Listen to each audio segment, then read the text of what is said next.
The governor of Oregon and the mayor of Portland are calling for federal immigration agents to halt operations in their city after 2 people were shot by ICE officers. Police say a man and a woman were taken to hospital Thursday afternoon with gunshot wounds after what the Department of Homeland Security called a targeted stop. Federal officials claim the driver tried to run down the agents using their car as a weapon. This is similar to what the Trump administration claimed happened in Minneapolis only days prior. The investigation is ongoing and is being led by the FBI's Portland office.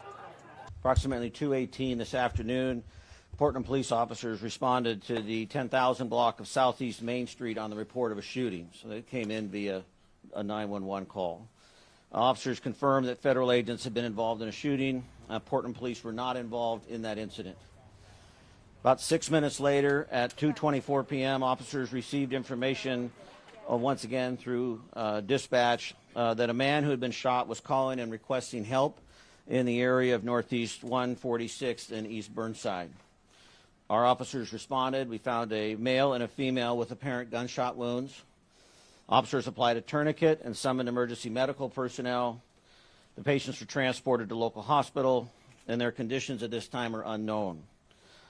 Officers had determined that the 2 people who were injured in the shooting involving the federal agents from the earlier call.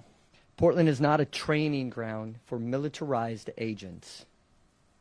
When the administration talks about using full force, we are seeing what it means on our streets. The consequences are not abstract. We know what the federal government says happened here. There was a time when we could take them at their word. That time is long past. That is why we are calling on ICE to halt all operations in Portland until a full and independent investigation can take place.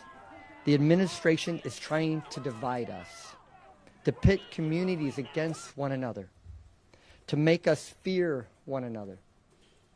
Portland, this is a moment to hold each other close, to stand together, to remember that our strength has always come from community, compassion, and solidarity. Yesterday, Governor Walz made an appeal to all of us. Today, I want to say clearly that we stand with Minneapolis, we stand with Minnesota, we stand with Chicago, we stand with LA. We stand with every community that is hurting in our nation, every family that is afraid, every person who feels unseen or unheard.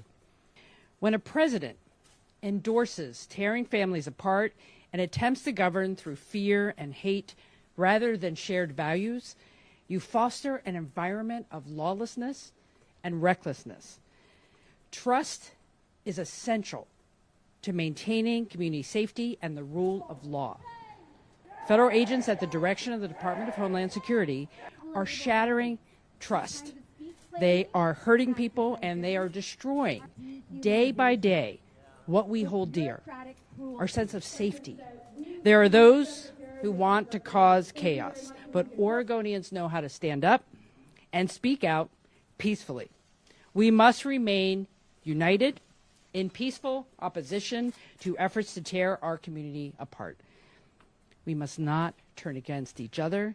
We must stand neighbor to neighbor. We must not take the bait. They have no problem shooting and killing American citizens. They have no problem shooting immigrants who, I don't believe for a second, the tweet that Kristi Noem put out about this man being a Venezuelan whatever. He's probably Venezuelan, but I fully believe it's just fascism doing what fascism does.